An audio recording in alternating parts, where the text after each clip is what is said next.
Je vous souhaite la bienvenue dans notre méditation. Notre Dieu est merveilleux, qui a pour titre Dieu, l'habitude de mon cœur. Garde-moi comme la prunelle de l'œil.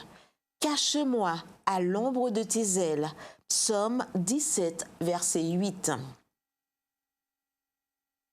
On estime que sa bibliothèque contenait environ 32 000 livres en 6 langues et qu'au moment de sa mort, il les avait presque tous lus.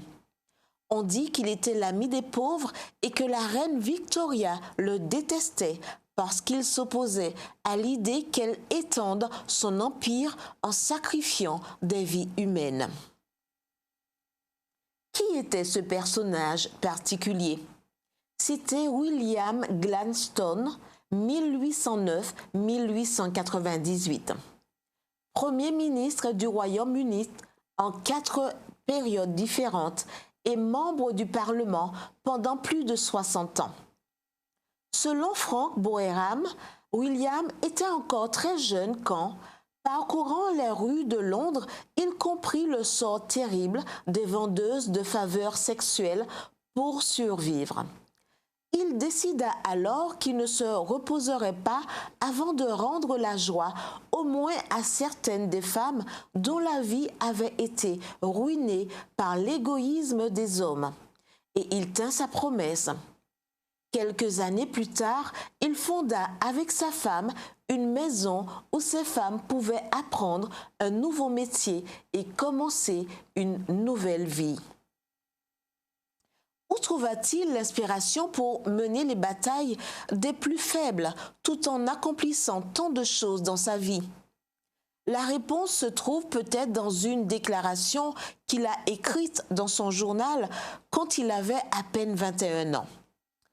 Dans la pratique, l'important est que la vie de Dieu puisse être l'habitude de mon âme. Ce que le jeune Gladstone désirait, c'est que la vie de Dieu devienne la nourriture de son cœur.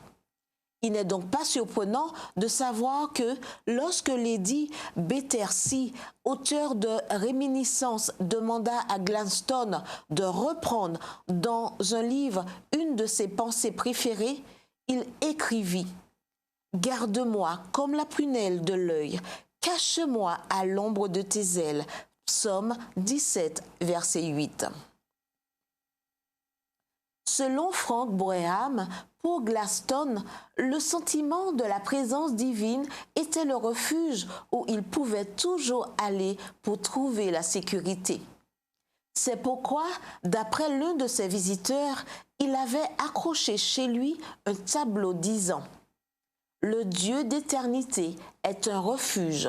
Sous toi se trouvent des bras éternels. » Deutéronome 33, verset 27. Quand il voyait ce tableau, il paraît que Gladstone s'exclamait « C'est mon plus grand réconfort ». Son plus grand réconfort, oui, mais aussi le secret de sa grandeur. Que dire d'autre de celui qui désire que la vie de Dieu soit l'habitude de son cœur et qui a trouvé dans les bras éternels son plus grand refuge? Prions. Garde-moi, Dieu, comme la prunelle de tes yeux, et quand la tempête soufflera furieuse, cache-moi à l'ombre de tes ailes. Au nom de Jésus. Amen.